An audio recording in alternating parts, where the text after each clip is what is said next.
What if the relationship that exhausts you the most at the moment is not toxic, but made out of fear? Not their fear, your fear.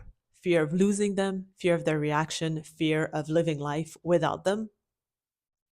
And what's confusing about it and what nobody talks about is that it might be feeling like love because your heart is racing, because you put that person first, because you sacrifice yourself. But the thing is, love expands, but fear shrinks. So if you've been feeling that you're shrinking at the moment, this is not love, but this is fear wearing love's face. And we're about to know what the difference is. So love and fear, they might feel the same in your body. Let's say you have the fear of losing them, then you laugh at a joke that they make that's not even funny, or you agree to things that is not related to what you believe in. If you're afraid of their reaction, fear of their reaction, well, what you do is that you rehearse that conversation in your head over and over again, because when they come in, you have to edit yourself. You can't say it out loud too much, right?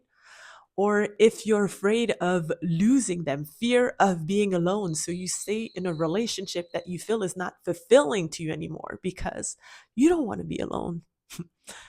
The thing is, you can't be fully yourself and fear at the same time.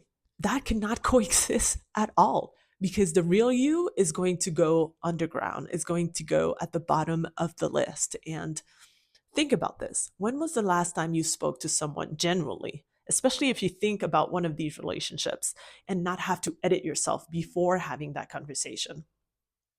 So, so again, nobody consciously does this, right? It's something that comes slowly to you, probably through patterns and stuff like that, right? So you tell yourself, if I'm good enough, if I stay quiet enough, if I'm needed enough, then they will stay.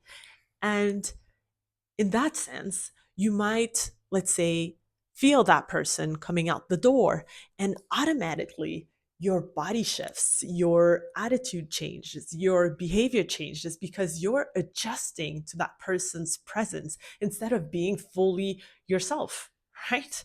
So that's not love. That's fear forcing you to be vigilant to that person. So if you knew that there were no consequences, if you knew that this person would stay afterwards, if you knew that you would not be judged or anything like that after seeing what you truly wanted to say, would you do the same thing? Would you act the same way? And if your answer is no, then you're living in this relationship in fear, not in love, right?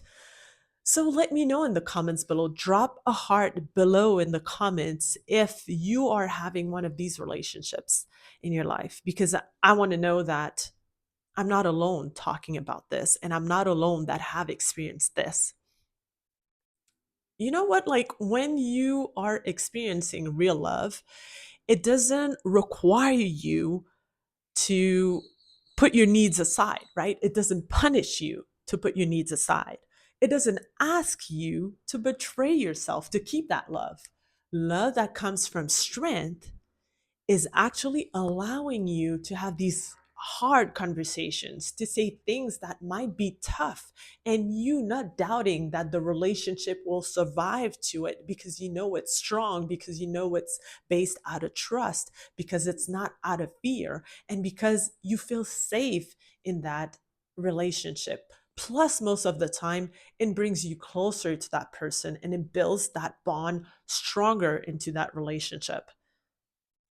So, you allowed fear to wear love's face in your life. And like a lot of other things that you allowed in yourself in, you are allowed to bring it out. And this is your radical return to self.